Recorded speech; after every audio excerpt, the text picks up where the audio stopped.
first of all, I would like to thank the organizer of this very interesting Congress for their kind invitation. My name is Elisa Giovanetti. I am Associate Professor of Pharmacology at the Cancer Center Amsterdam in the Netherlands and at the Cancer Pharmacology Lab in Pisa, Italy.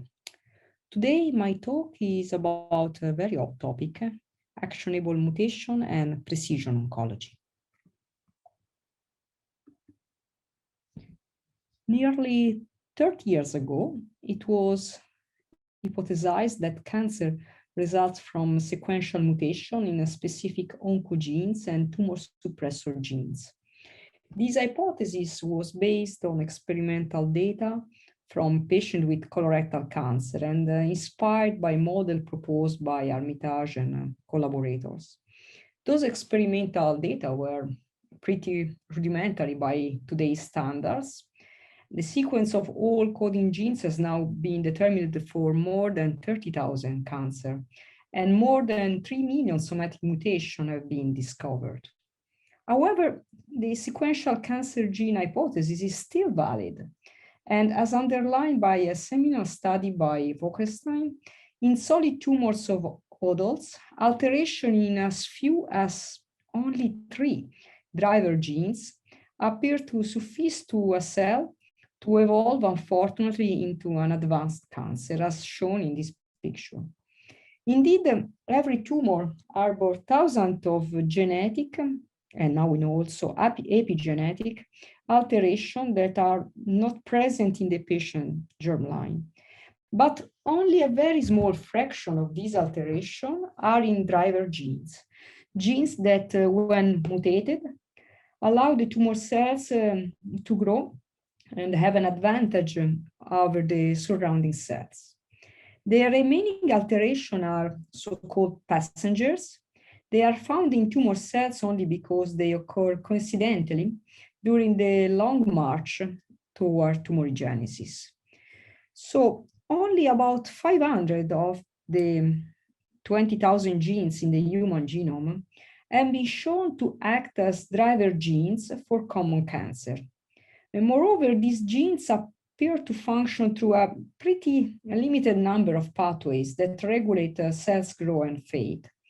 Most importantly, focusing on driver gene mutation and the pathway they control, this has rendered complex cancer genome landscapes intelligible and, most importantly, exploitable. This is indeed the basis of target therapy and precision oncology. The driver's mutation confer on cells in a somatic tissue certain selective advantages with respect to neighboring cells. They occur in a set of genes, which are called cancer driver genes, the mutant forms of which affect the homeostatic development of a set of key cellular functions. By definition, an oncogene is a gene that, when mutated or expressed at abnormally high levels, contributes to converting a normal cell into a cancer cell, while a tumor suppressor gene is a gene that regulates a cell during cell division and replication. When a tumor suppressor gene is mutated, it results in a loss or reduction in its function that will result in cancer, as illustrated in the figure. So, switching on oncogene or turning off tumor suppressor gene cause cancer, which is essentially a collection of diseases characterized by abnormal and uncontrolled cellular growth. The drivers mutation are essentially driving all the hallmarks of cancer. As reported in this figure on the left, next generation sequencing analysis of somatic mutation and copy number chains in 183 lung adenocarcinoma detected the most common exonic somatic mutation in about 25 significantly mutated genes. These significantly mutated genes are listed vertically in decreasing order of non-silent mutation prevalence in the cohort. The green arrow underline, for instance, EGFR and KRAS. On the right, these genes have been mapped to cancer hallmarks as defined by Hannan and Weinberg in 2011. Suspected passenger mutation were filtered out of the analysis, and then about 55% of these hallmark mutated genes are implicated in sustaining proliferative signaling, as underlined again by a green arrow. Indeed, here we find both mutation in EGFR and in KRAS. These analyses, as well as more studies I will report later, have been possible because of what we can call a technology and economic revolution, prompting the decreasing cost of genome sequencing, facilitated by massively parallel sequencing technologies. The cost of sequencing has indeed decreased at a rate faster than Moore's law in the past 15 years. The data from 2001 till 2010 represent the cost of generating DNA sequencing by Sanger and capillary-based instrument, the first generation of sequencing platform. Then the data represent the cost of generating DNA sequencing by using second generation technologies. And the change in instrument was instrumental for the rapid evolution of DNA sequencing technology that has occurred in recent years with the release of various second, third generation. So now the cost of sequencing an entire human genome is below $1,000. In addition, as illustrated in the table, the time to sequence a human genome has drastically reduced from years to less than 1 day, well, plus 1-2 days for library preparation, etc. And most importantly, nowadays, more than 90% of the health providers in developed countries are using electronic records. This is the basis for the so-called NCI Precision Medicine Initiative, which aims at discovering unique therapies to treat individuals' cancer based on the specific genetic abnormalities.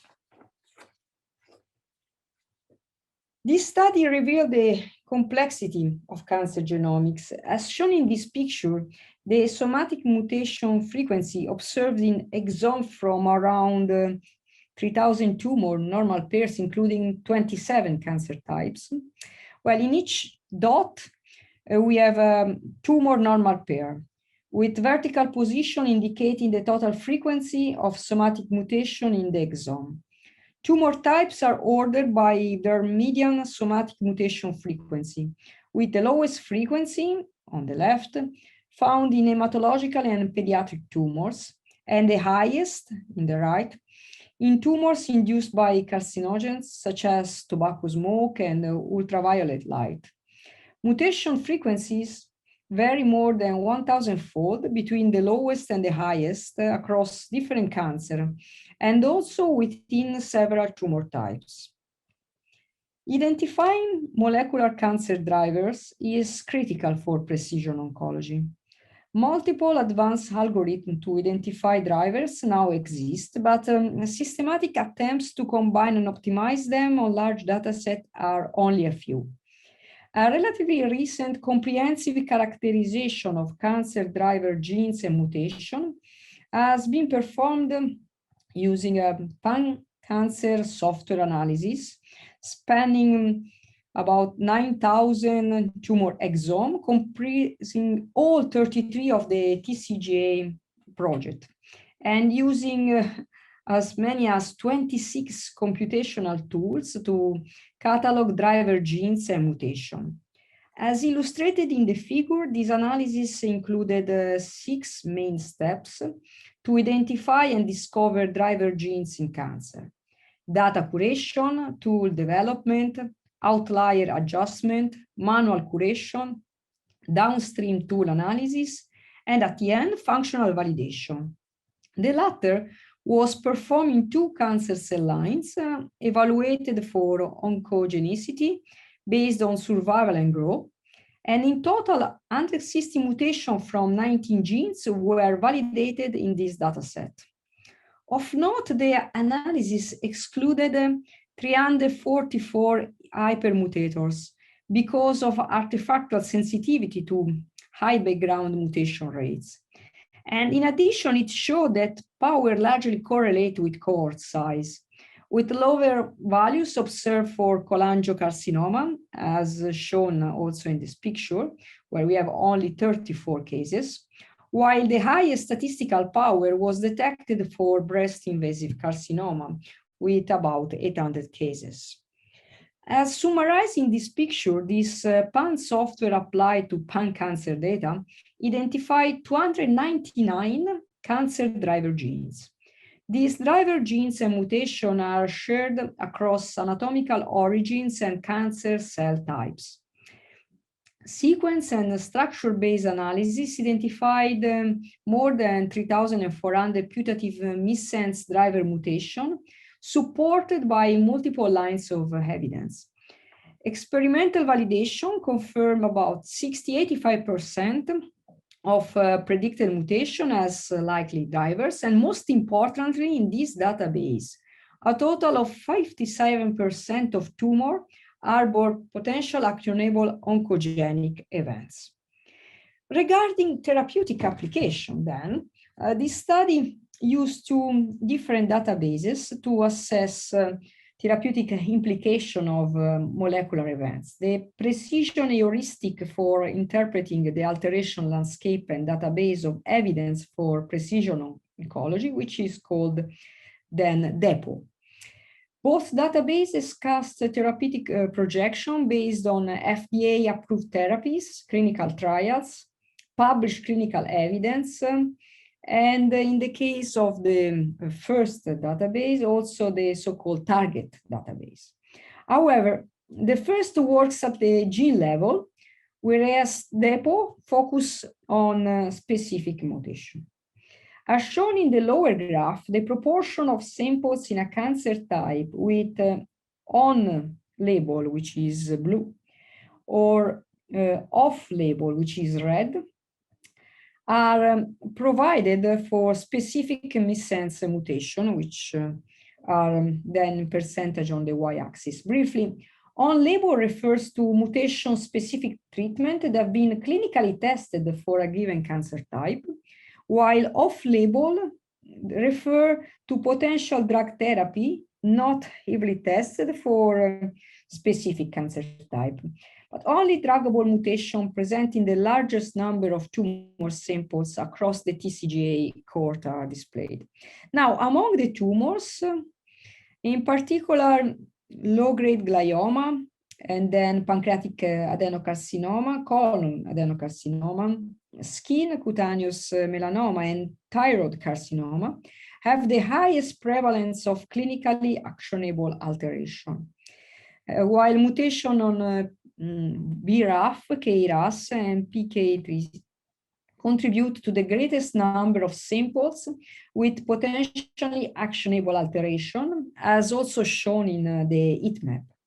And in total, this study estimated approximately half of the 10,000 TCGA samples studied here harbor a clinically relevant mutation by predicting either sensitivity or resistance to certain treatments or clinical trial eligibility. The previous study was published in 2018, and a further step was then made in 2020 with the so-called compendium of mutated cancer driver genes, using a systematic approach of the so-called integrative oncogenomics pipeline. This was applied to somatic mutation of more than 28,000 tumors of 66 cancer types, revealing 568 cancer genes and points towards their mechanism of tumorigenesis. The application of this pipeline to dataset of tumor mutation collected from the public dataset are illustrated in these two donuts. Plots represent all dataset classified by source, this is the upper part, or the cancer type, this is shown in the lower part. And in plots, the innermost ring signal the cohort from primary or metastatic or relapsed tumors, while the second ring highlights cohort of adult or pediatric tumors. The right graph then illustrates the mutation burden and the mutation type on the bottom. And this is for all the tumors which are represented in at least 2 of the studied cohorts.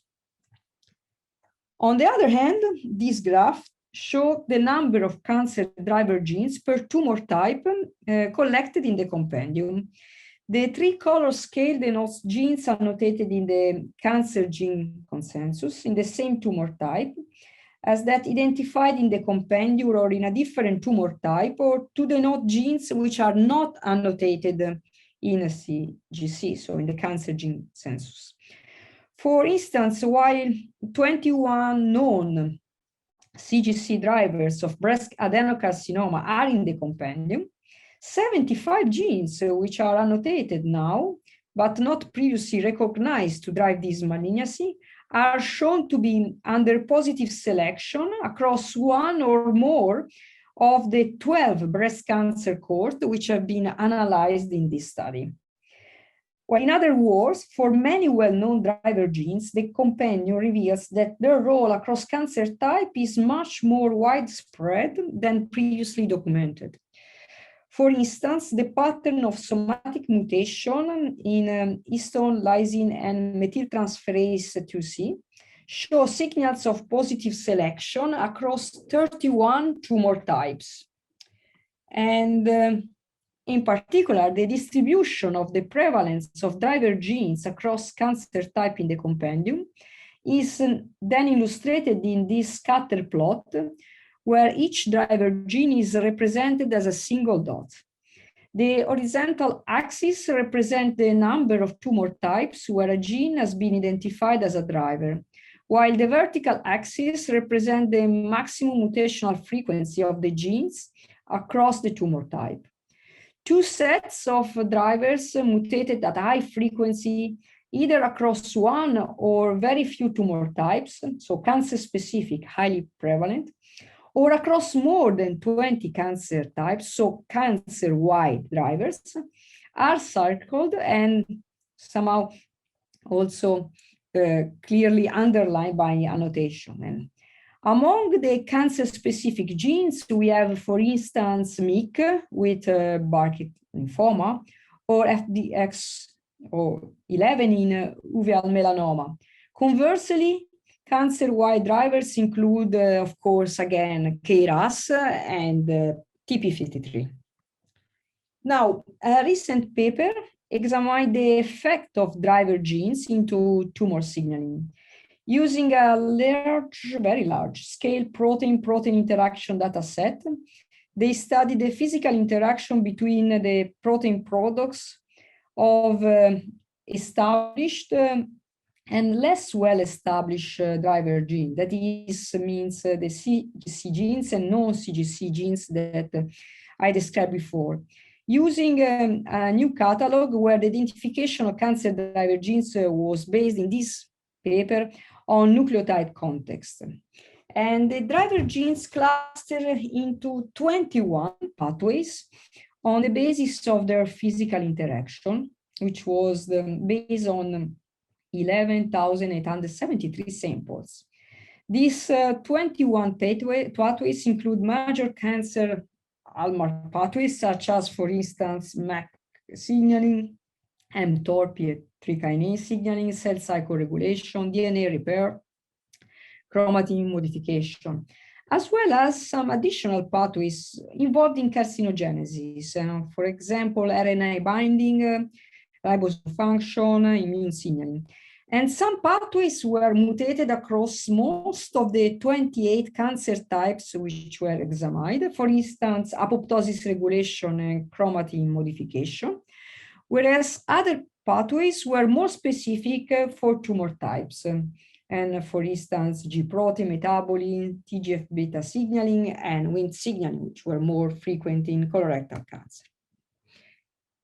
And in the future, well, much like Hansen manuscript, in which new layers of writing have been superimposed onto older texts, the somatic mutation in tumor genomes somehow constitute a record of their history. Before the inception of cancer genomics, we had only a few dozen cancer driver genes identified.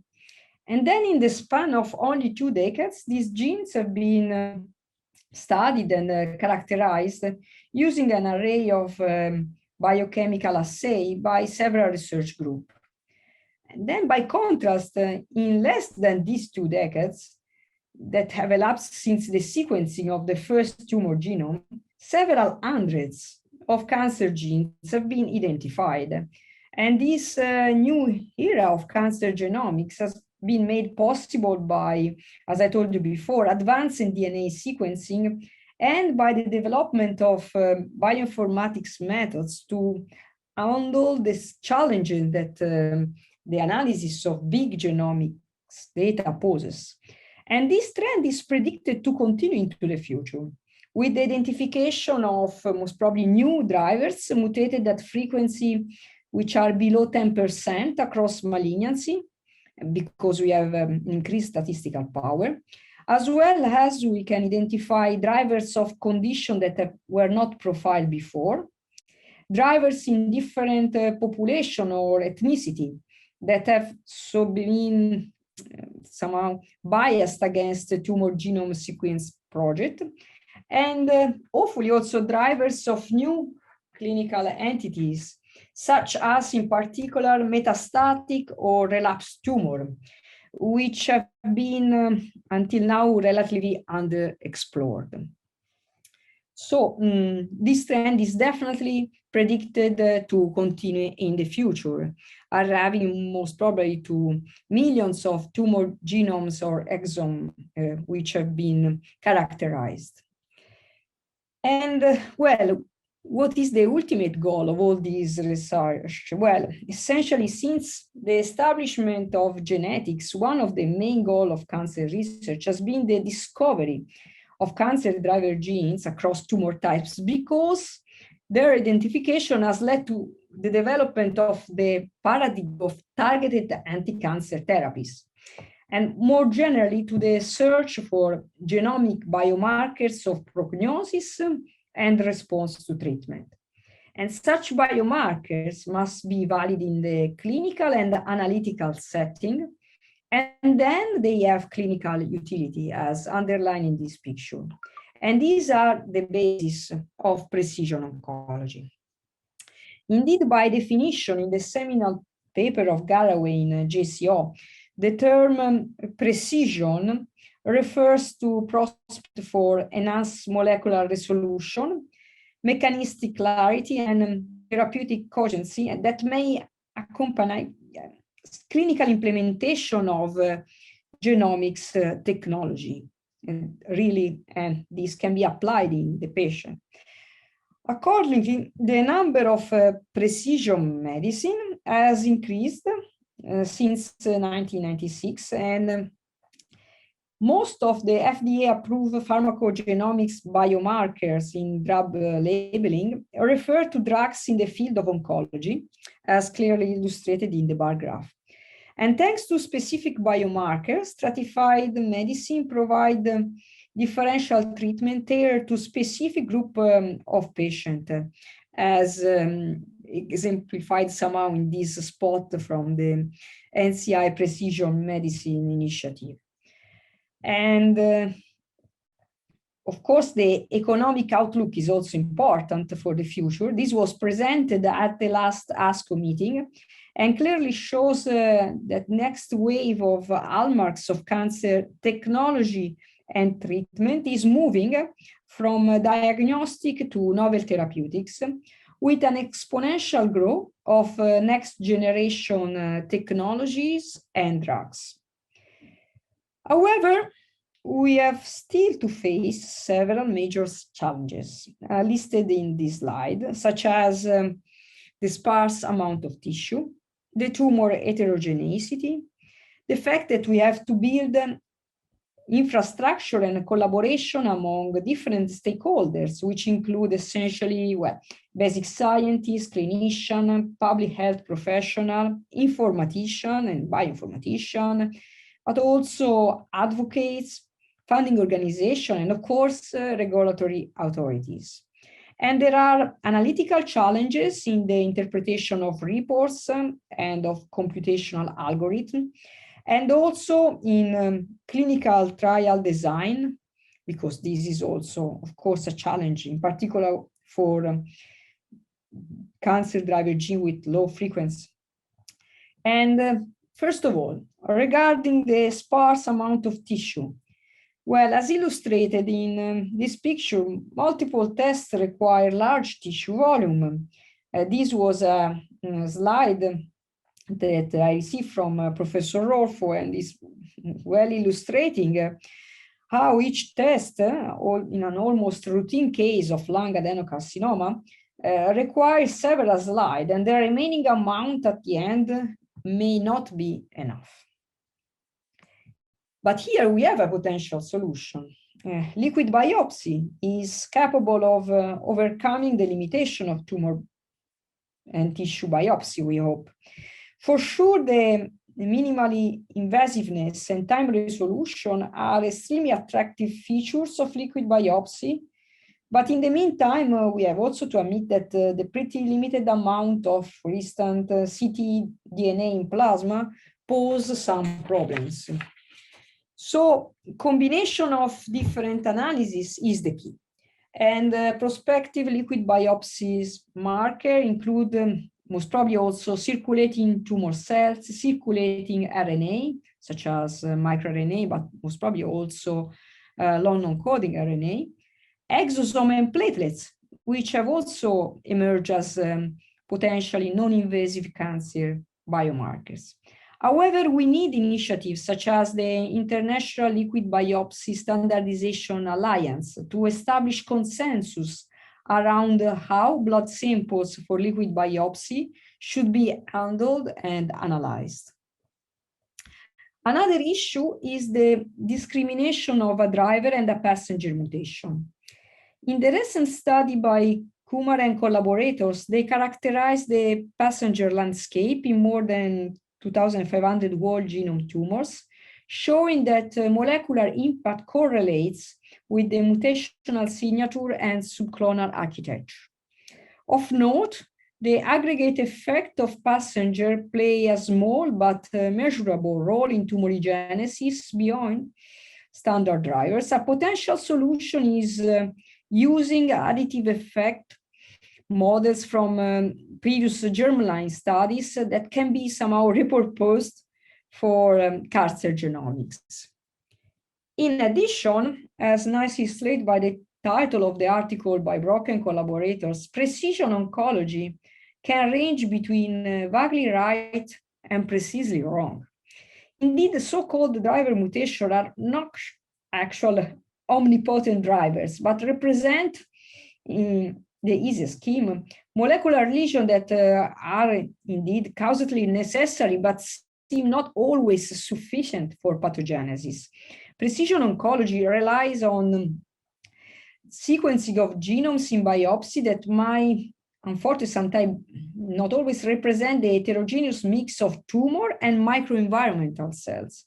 So non-genetic heterogeneity is another critical factor because cells respond to broad environmental perturbation and drug treatment by converting to many other states, including, for instance, stem cell-like state and resistant cell phenotypes. Therefore, we need a new technology for studying both genetic and non-genetic cell population heterogeneity, as well as tumor cell plasticity and communication between cells. However, we have also to be aware that the fields of cancer genomics is advancing so fast that it can be somehow overwhelming. Indeed, to use the test effectively to optimize cancer care, healthcare professionals need to stay ahead of the clinical significance of the tsunami of information that are provided by genomic tests. This is well exemplified by this slide, again, provided by my friend, Professor Rolfo. And what we have now as clinical tool is evolving, and it's pretty heterogeneous also. In this article, Dr. Malapelle, who is an extremely experienced molecular pathologist, reported how guidelines for biomarker testing vary by country, even in a small continent such as Europe. And for instance, these pictures show a summary of country-specific guidelines for biomarker testing of advanced or recurrent non-small cell lung cancer. Most European pathologists, oncologists refer to the ESMO guidelines, but national guidelines tailor these for compatibility with local healthcare models and resources, of course. So accordingly, testing algorithms vary across Europe. All national guidelines recommend, for instance, testing for EGFR, ALK, ROS, PD-L1, and most recommend BRAF.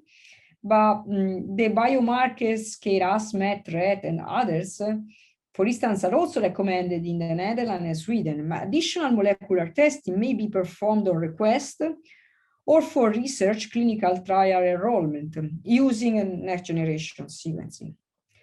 One of the most used tools around the world is My Cancer Genome, which includes a knowledge database, web application, and decision support. According to this slide, a few months ago, must admit, the clinical trial notation include about 30,000 cancer trials imported from clinicaltrials.gov and around 2,000 trials curated with biomarker eligibility criteria. Regarding therapeutics and prognostic assertion, this tool has 226 therapeutic assertion and 163 prognostic assertion. This is primarily for hematologic malignancies. Regarding the use data, it has more than 10,000 visits per week, including 211 countries and territories worldwide. Then we have the OncoKB.org, which is a precision oncology knowledge base, which was developed at Memorial Sloan Kettering Cancer Center, that contains biological and clinical information about genomic alteration in cancer.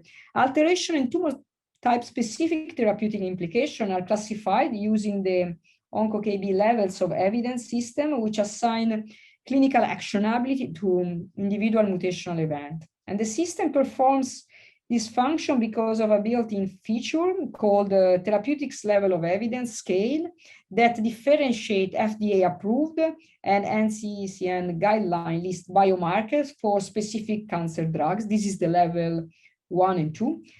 From those that are investigational and associated with sensitivity to drugs currently being tested in clinical trials. These are in the levels 3 and 4. Of note, at the beginning of October 2021, FDA has granted partial recognition status to this database. Lastly, I would like to show a slide on the MD Anderson personalized cancer therapy knowledge base for precision oncology. This has also levels of evidence, in this case 3, as illustrated in the picture, while the main feature include the single patient annotation effort with more than 4,000 unique patient reports, and as well as the drug curation effort, which has almost 2,600 drug annotated. However, as underlined by this slide provided by Dr. Malapelle, there are several variations between knowledge databases, in particular where considering the therapeutic assertion at level of biomarker. So decision might sometimes be difficult, and there are many things to be standardized and improved. However, as emerged at the last World Conference on Lung Cancer, the main road is clear. Indeed, the first conclusion for many important studies is that NGS is the way to go and should be used to detect the main actionable genomic aberration that can be targeted, such as EGFR mutation, RET fusion, and KRAS mutation. And another important point is that we should move from the concept of one gene, one biomarker, to the concept of one mutation, one biomarker, considering the specific and dynamic genomic landscape. A great example of this concept is represented by the mutation of KRAS in non-small cell lung cancer. Historically, KRAS is the most frequent mutated oncogene in human cancer and a key regulator, we know, of cellular proliferation. Unfortunately, for many years, it has proven difficult to target. And the majority of KRAS mutation in lung adenocarcinoma are thought to be clonal oncogenic drivers arising early in tumor evolution, while subclonal KRAS mutation can also occur, but these events are pretty rare. The majority of patients with KRAS mutant non-small cell lung cancer are current or former smokers, However, approximately 5–10% of these patients are never or light smokers, and all patients should be tested for KRAS mutation regardless of smoking history. Most recently, advances in understanding the structure of KRAS have led to the development of sotorasib, a small molecule that covalently and irreversibly binds to the cysteine amino acid of KRAS G12C mutant protein, locking it in its inactive state and preventing KRAS-dependent oncogenic signaling, without, in the meantime, affecting wild-type KRAS signaling, thus inhibiting cancer cell growth and survival specifically. And another agent targeting KRAS G12C, adagrasib, has demonstrated objective response in patients with non-small cell lung cancer in phase 1–2 trials. Other inhibitors are in early stage clinical trials or preclinical testing. And of note, at the last EORTC-ACR-NCI meeting, we had an extremely interesting presentation about KRAS inhibitors beyond the mutation G12C, as illustrated in this table, showing both drugs targeting different KRAS mutation and drugs which might be effectively combined with KRAS inhibitor strategies. Indeed, these are exciting times for RAS research, as the development of RAS inhibitors and companion inhibitors is also helping to better understand RAS biology. And hopefully the integration of this knowledge obtained by basic and clinical research is what has taken us to the point of what will hopefully allow us to finally remove the terms undruggable from RAS. Now, my last slide are about the much needed integration of data science and medicine. Healthcare is one of the last frontiers of full machine learning and artificial intelligence penetration. This should really help to unravel the hidden side of the iceberg of cancer, which, as shown in this picture, are, for instance, genetic aberrations which are unknown in paraneoplastic lesion and others. And thanks to fusion and integration of clinical and omics data and different machine learning approaches, we should indeed be able to achieve advanced diagnostic with personalized biomarkers, maybe even cheaper, to guide the best therapeutic strategies. Of course, the ethical debate surrounding artificial intelligence and machine learning is also increasing, yet their real-life application, I think, cannot be longer ignored. Indeed, ultimately, machine learning in medicine will be a team sport somehow. The team will include the new players, such as clinicians trained also in statistics and computer science, who can contribute to algorithm development and evaluation. With this team, as suggested by Homer Meyer and in a seminal New England Journal of Medicine paper, the integration of data science in medicine is not as far away. And the main conclusion of this talk are summarized by this figure from a Cell paper by Hyman. The fact is that a modern oncology study should not only refine a biomarker hypothesis in a scientifically principled manner, but also serve as an engine to drive new scientific discovery. And the hallmarks of a modern precision oncology study include 4 primary scientific objectives. First, identification of the target. Second, confirmation of target inhibition. Third, biological validation of the target. And if possible, description of the mechanism underlying acquired resistance. Collection and analysis of biospecimens should be organized around and driven by this key objective. And other important conclusion about the future of precision medicine are that we need deep genotyping and phenotyping, as well as deep learning, but also deep empathy and connection between patients and doctor and in multidisciplinary teams. Thank you very much for your attention, and thanks to the many collaborators who contributed to our studies and discussion on many of the illustrated topics. And in particular, I would like to thank Dr. Joseph Pinto, who has been the bridge between the European Pharmacology Group, EORTC-PAM, and this organization. We are looking forward to future collaboration.